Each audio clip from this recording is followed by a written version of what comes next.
Submission Radio at the Palms Casino post-fight after the big press conference between Conor McGregor and Cowboy Cerrone ahead of UFC 246, brought to you by Musashi, joined here by some royalty, of course, John Morgan from MMA Junkie and Oscar Willis, absolutely killing it in the fight week here for the Mac Live. Very lucky to have you here, gentlemen, and we're standing here after a press conference that's a little bit different to what we're used to.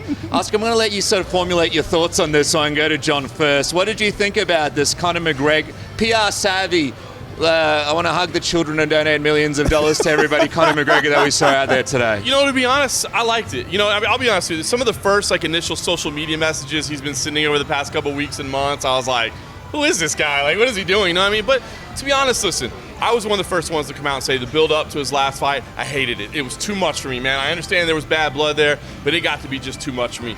There's no need to manufacture it, you know what I mean? And there's nothing really bad to say about Cowboy Cerrone, so why do it? I loved it. The quote that he said that I really thought was awesome was where he said, you know, hey, listen, blood can be spilled, but it doesn't have to be bad blood. I mean, that to me is one of the things I always loved about this sport is, like, two guys will get in there, they will absolutely go at it for 15 or 25 minutes trying to do each other hell, and then they get up afterwards, they hug it out, and they say, man, thank you so much, that was incredible, you know? So to me, I'll be honest, I liked it. As somebody, Oscar, who's obviously had one of the first exclusive interviews with Conor for this fight, who's been around him, you know, in this training camp at some parts, is this kind of in line of the Conor that you've seen so far, you know, when you've been around him?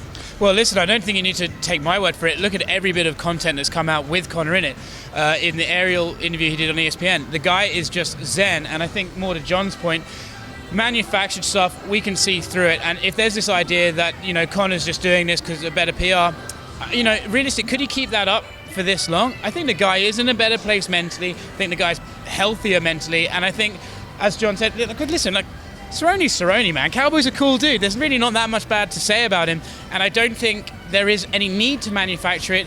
We've seen in the past that sometimes the bad blood can get the buys, sure, but then there's also these fights like Max Holloway, Brian Ortega, just two young studs getting in there to fight, and that can be just as interesting as well. I think that's what we have here. I think you can either thank or blame Tony Robbins for this, that one-on-one personal coaching, mental coaching, and for getting Conor McGregor so zen. I'm just wondering, you know, John, if you think any of this and Conor's change in demeanor has anything to do with that Khabib loss, and some people saying that, you know, maybe it was humbling for him. Yeah, wouldn't it have to? I mean, listen, you can only be the brave, you know, strong bravado guy so much. Like, once you lose, it's like, bro, why are you talking like this? Like, I saw your last fight, you know what I mean? So, no disrespect to Conor whatsoever, but yeah, I think a little bit of that does set in. He lost, and he lost pretty clearly in that fight. So I think it's, you know, an opportunity to kind of reinvent himself a little bit, you know? I mean, I think, to be honest with you, I think Conor McGregor is approaching everything the right way. I mean, now, only he knows how truthful he's being. Only he knows how much, you know, has he really been as committed to sobriety as he says? You know, has he really? I don't know.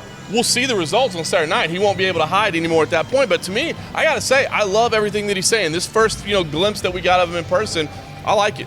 Staying away from the liquid, as he said. Cowboy Cerrone, though, loves it when things are good between him and his opponents. He likes to sort of pat them on the back, be friends with them, sort of do the whole thing where this is just a fight and this is impersonal. Do you think a part of this is a little bit of a mental advantage for Cowboy Cerrone? He doesn't really seem to do too well when things get personal for him. I do think it's a little bit of a mental advantage for Cowboy Cerrone. I think this is the perfect spot for Cowboy Cerrone. I mean, look, the betting odds on this have really been surprising to me, right? Conor McGregor, a huge favorite. I get it. I understand why Conor is the favorite. You know, Cowboy struggled against southpaws. He struggled against pressure. I get it. I understand all those things. And I also do understand that when you look at a betting line that's a Conor McGregor betting line, there's going to be some emotion in there, right? I mean, fans just want to put their money on the guy. So I get it. But I do feel like Donald Cerrone is a very, very live underdog in here.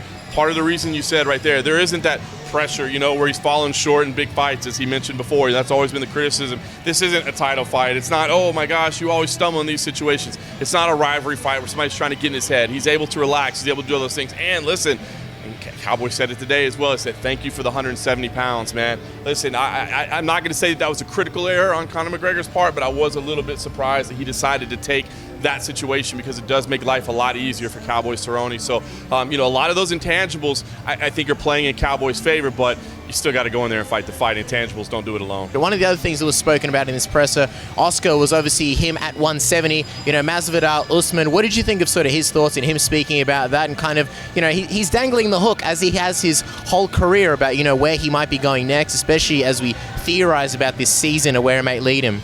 Well, listen, if you go back through basically every stage of Conor McGregor's career, I think one thing you consistently say is the guy has options. He loves options, and no matter who he seems to fight, with the exception of perhaps Khabib, where that was the fight to make, he's always got another name who's attached. When it was Chad Mendes, there was Frankie Edgar. There's just always someone.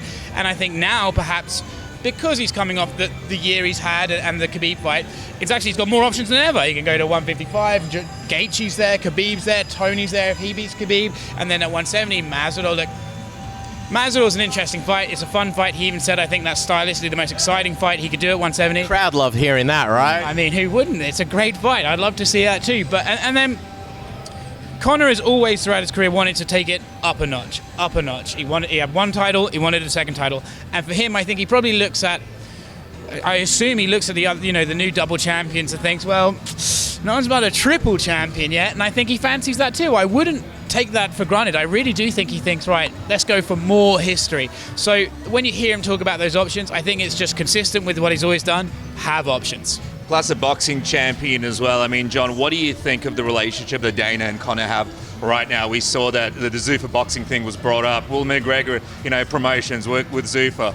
Dana kind of made a bit of a funny face. You could see that it's a possibility, especially with like Manny and a Floyd rematch being brought up. Do you think the relationship was where it needs to be, and do you think it could move into a Zuffa boxing McGregor promotion sort of area in the future? I think so. I had a chance to speak briefly with Dana White afterwards, and I asked him about that, and he said, listen, I'm not even really thinking about that right now, so it's not in my immediate plans, but come on. I mean, listen, you see what this fight week is like. I mean, you guys made the trip. I mean, the energy is here, right? I mean, it's day one of fight week, and we're already seeing all the action. I mean, Conor McGregor fight weeks are different than other fight weeks, so if they can get an opportunity to get him involved in a boxing ring as they're launching Zuffa Boxing, why wouldn't they? Now, I will say this. Selfishly, I am really not all that interested in seeing Conor McGregor box. I think he is a talented mixed martial artist, and I wish we could get as many MMA fights out of him as we can while it's able to do that. But somewhere down the road a little bit, go for it. If he's maybe not quite in his MMA prime anymore, or maybe he's accomplished this triple championship and moved on, I mean, that would be cool.